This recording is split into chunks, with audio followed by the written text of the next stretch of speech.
Will you recommend having her in a hospital instead of being here? Yes, sir. We gave the recommendations already to the Secretary General. Do you think it's proper to bring Yes, her sir. to the hospital now? If Mr. Chair. the committee will approve of that, then there's no reason for us to delay further.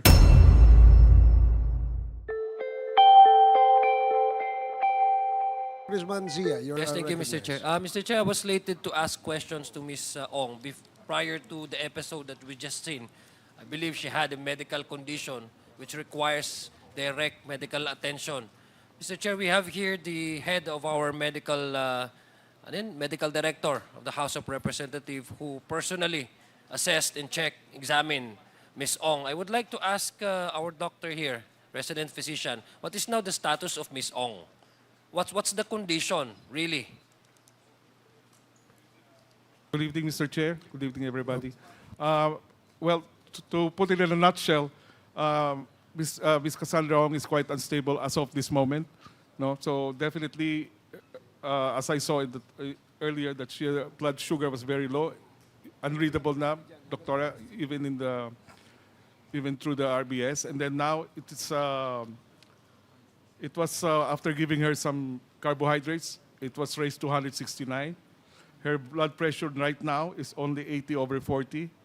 And of course, as the good doctor will also know, we cannot take this one in separate blood sugar and blood pressure. So it's all intertwined.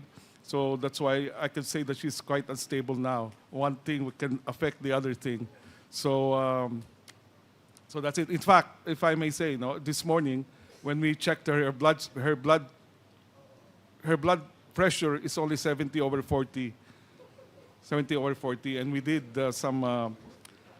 some things, no. So, but right now, just to let you know, right now we recommended to the Secretary General, and I think it will be coursed through you also, that she be worked up properly before we can give the proper diagnosis to what she's having right now, because we actually don't know if it's because of heart failure or something like that, or something Chair. like that, sir. So, Mr. Chair, may I- Mr. Chair, since this morning, before since the this morning- hearing, yes, sir.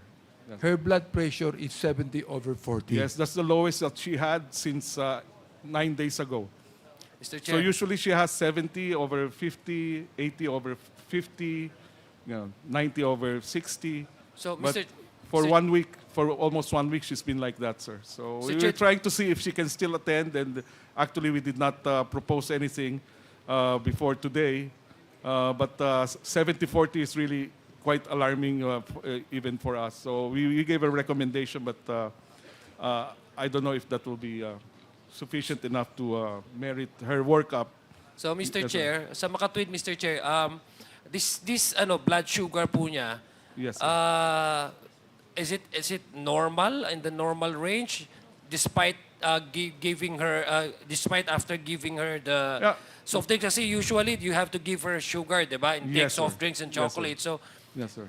is this already normal range ang Yes, sir. This is already in normal range, but of course, just because we gave her the carbohydrates right now, Not the blood pressure. the blood the blood pressure is pressure. not stable even right now. It's 80/40, sir. So, Mr. Chair, I'd just like to ask, you're familiar with the proceedings, Doc, no? Mr. Yes, Chair. sir. So, what is your suggestion, based on your Yes. expertise and, Yes, sir. and then based on the examination you just conducted on her, Yes. can she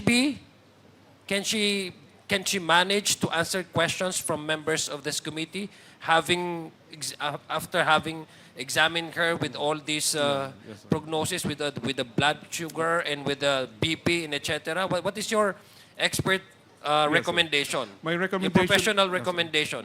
My recommendation, Mr. Chair, is for her to be excused for the remainder of this hearing, and then a proper workup should be done to her in the next coming days, so we can finally diagnose her, final diagnosis that we can have, so she can. I understand because she's still here for another 20 days or so, so we should be well aware of what she's really having with a good diagnosis because of all the workup that could probably be done outside, sir, outside, like to the echo and things like that, sir. So, Mr. Uh, Chair, Mr. Chair, Mr. Chair, Well, I'll be objecting for her to come back and answer questions.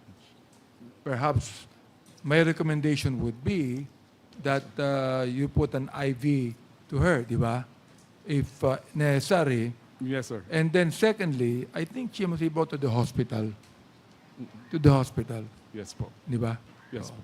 So, Mr. For Chair. proper workup, sir, so we can. Okay, please yes, continue, last, Kong yes, G, my ah. last. I think after hearing the diagnosis of our doctor here, resident physician, for humanitarian reason, Mr. Chair, I believe that we have to excuse Ms. Cassie Ong from this proceeding and allow our doctors to conduct a thorough examination on her, because basically she's under our custody. And we have to make sure that she will be healthy the next meeting or the next committee hearing that we require her attendance, so that she can also be sane and healthy in answering, capable of answering all our questions. So, Mr. Chair, I would reserve, Mr. Chair, my questions in the next committee hearing, and I hope Ms. Cassie Ong will be good, will be in good shape. But we have to, Mr. Chair, also, we have to remind also our doctors that earlier I heard that Ms. Cassie Ong refused to eat yung food that we offered her, parang ayaw niyang kainin. So we have to make sure also that she'll be given the proper diet, at saka wag siyang mag-refuse. At this point in time, she has no right to refuse whatever food that we give her, or lalo na pag sa hospital, kasi this will definitely affect her entire health po niya. Ayaw naman natin pag next time bigla may episode na naman. So madidelay itong committee hearing natin, Mr. Chair. So, having said that, I thank the committee chairman for allowing me to ask our doctor and really report to this committee what really is the condition now of Ms. Ong. Thank you very much. Thank you, Kong G. Mr. Mr. Chair. Chairman, Mr. Chair. Congressman Fernandez and then Congressman Yeah, Abante. I just wanted to be clarified, Doctor, no? Kasi nakita ko to kanina na ang kanyang blood pressure was 90/50. And then a while ago when she testified, kasi 1207 pa to eh. So now, ano yung naging blood pressure niya prior to this 80/40, sir. Ha? 80/40, Mr. 80 Chair. Yes. over 40. And what that indicates? Hypotension po. Hypotension.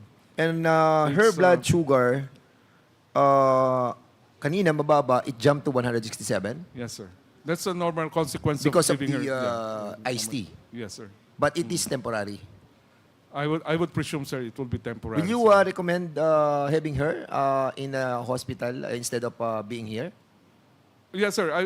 We gave the recommendations already to the Secretary General. Kasi kung Yes, kinakailangan sir. dalhin sa hospital, Yes, sir. bring her to the For hospital. proper workup only, sir. For proper workup. Yeah. For please. proper workup. So we can make sure that when she gets presented here the next time, that we are aware of what she truly has, and we have already the proper medication, the proper treatment. Do that we have she- a complete that she can continue. Do we have Yeah. a complete facility in order to find out the real No, not condition? here, sir. Not here. Oh, po. in that Not here, case, Mr. having Chairman. this kind of Yeah. blood Yeah. pressure Yeah. and the staggering blood sugar, Yes, sir. don't you think it's high time to bring Yes, her to sir. the hospital? Yes, sir. Or at least 2-3 days. Just to give the proper workup, sir. 2 to 3 days po. Okay, 2 to you will 3 be the one responsible for this, because ako, I myself, I will be recommending her to be Yes, sir. brought to the hospital. So that Since, only, yes, sir. Huh? So that only, Mr. Chair, the next time she goes to the hearing, we already know exactly what she has, and she's being treated for whatever she has. no, what I'm trying to She- tell Yes, Doc, sir. Doc Yes, sir. Valencia, Valencia ba? Bautista po. Right now, we have the blood pressure that is so low, starting 1207, and then a while ago, you told us that it was from 90/60, naging 80/40 siya. Yes, sir. And then the blood sugar was so low when she drank the iced tea, it jumped to 167 milligram. So Yes, sir. don't you think it's proper to bring Yes, her sir. to the hospital now? If Mr. Chair. the committee will approve of that, then there's no reason for us to delay further. So the sooner we know her diagnosis, the sooner we can treat so her. we will be letting you your medical expertise. Yes, no? sir. Sige. Yes, Thank you, Mr. Chairman. Thank you, Congressman Fernandez. Doc, I Yes, think sir. you should do what is necessary. Okay po. No, kung kailangan siyang dalhin sa hospital, bring her to the hospital. Okay, sir. Kailangan i-work up siya, dalhin nyo, gawin nyo lahat ng work up.